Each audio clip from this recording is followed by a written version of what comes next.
Welcome back to the channel, guys. After a while of owning both the Godox V1 Pro, as seen here, and the Godox V1, I found a few differences that might interest you in case you're deciding which flash you need to buy. So let's get started.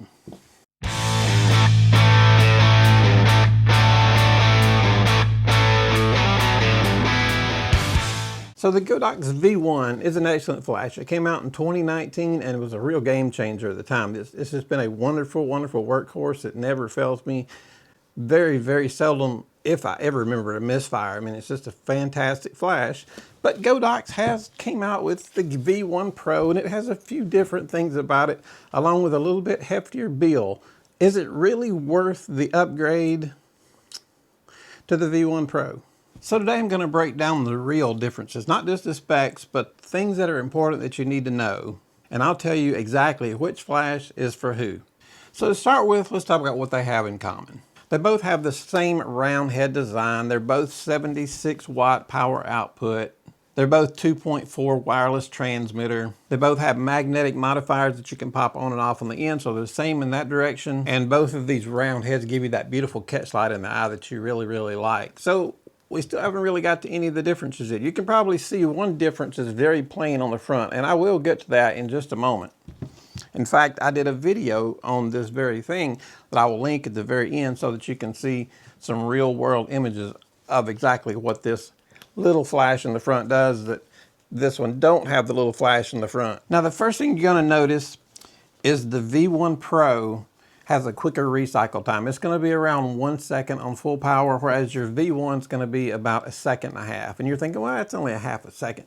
But if you're an event photographer, a wedding photographer, and things are moving fast, that 0.5 second can be the difference between an outstanding once-in-a-lifetime picture or you just missing the picture altogether and not getting it. So 0.5 second is a lot. You event photographers and wedding photographers know that.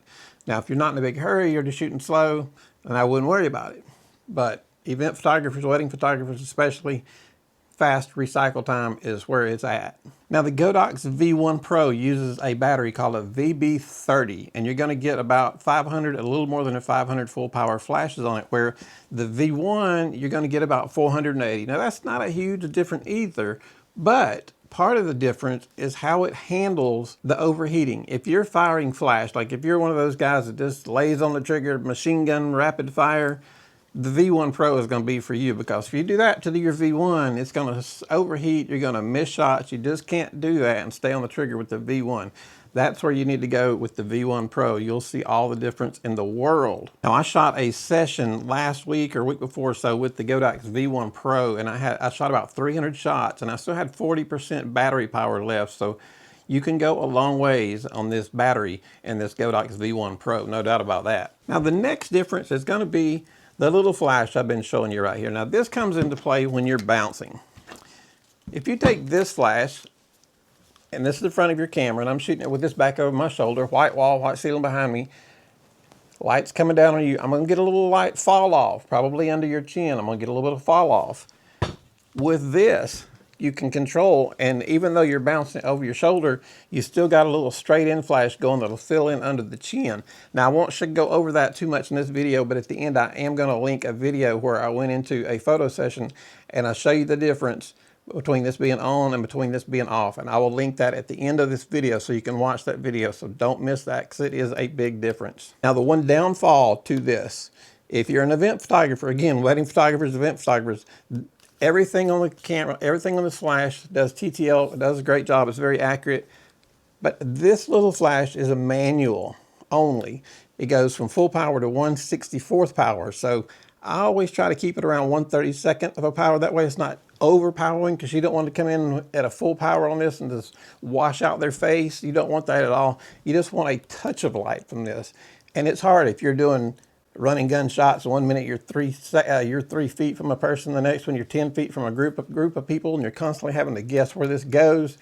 I try to keep it about 1/32nd, and it works out pretty good most of the time. It's not too overpowering because it's not that big of a flash, but you can still, if you're close, you can still wash that person out, and you don't want to overexpose. As you guys know, underexposing in digital photography is much better than overexposing. You just can't recover the highlights.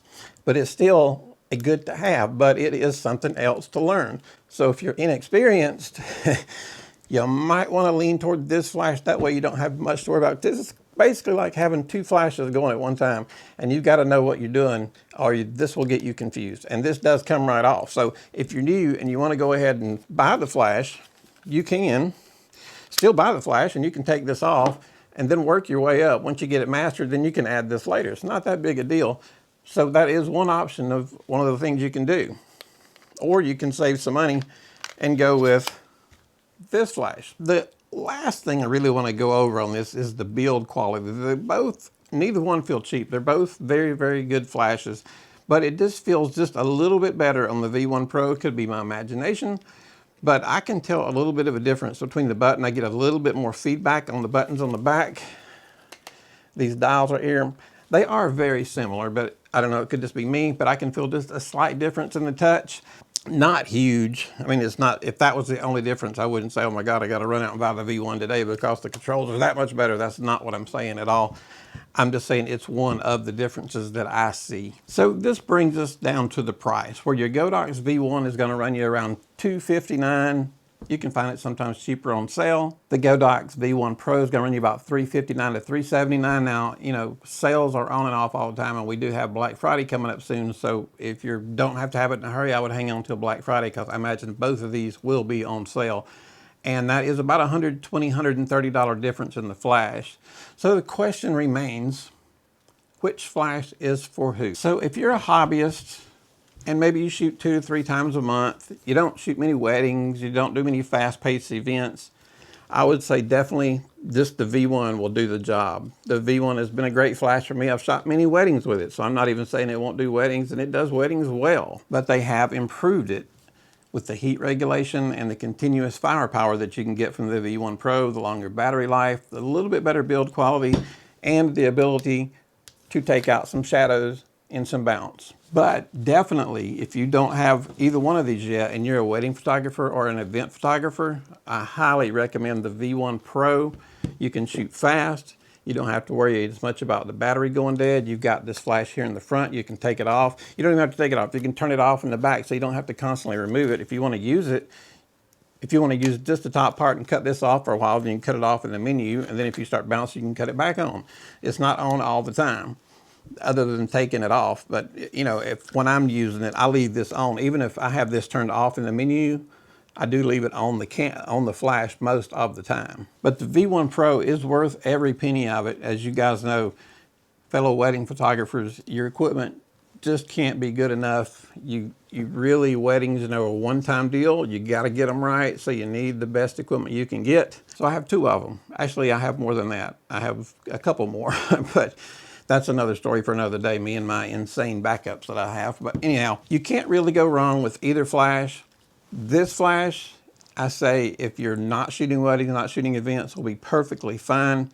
You can save some money, put that money towards something else. The V1 Pro with the little sub flash in the front, definitely if you're a wedding photographer, event photographer, or shooting something that is fast paced and you need quick recycle and you need to be able to fire fast shots, say the bride and groom running away, you want to just continuously fire, the V1 Pro will keep up with your camera much better than just the V1. So with that said, you guys have to decide which one's for you. I think they're both great flashes. They both serve a purpose. And you know, I've heard from different photographers. Some photographers love this sub flash and some photographers hate the sub flash. I'm in the middle of the road. I guess I like it more than I dislike it. I tell you, I put it like this. I like it being there for an option more than it not being there for an option. I guess that's a better way to put it. I do keep it off some, but as far as not having it, I would much rather have it as an option. I hope that made sense. I know you're probably totally lost. Now, it made sense to me. So anyway, guys, I appreciate you guys watching, and really, both flashes are fantastic. I would say again, if you're not shooting weddings, events, go the V1 regular, Godox fast-paced, Godox V1 Pro. There you go, guys. That's my opinion. There are both of the flashes right there side by side. And there is the back. Both have metal hot shoes. They're both almost bulletproof. So anyway, guys, I appreciate it. We will leave links down at the bottom. And if you have any questions about either one of these flashes, I have used them both a lot, and I'll be glad to answer any questions that you guys have. And let me know if you guys are using them. I know that these are very, very popular with wedding photographers. I run into a lot of other guys that are using either the V1 or the V1 Pro. So let me know what you guys think. Any questions, leave them down at the bottom. We'll get back to you. If we're helping you out, give us a thumbs up, hit that subscribe button, and you guys have a fantastic day. Thank you.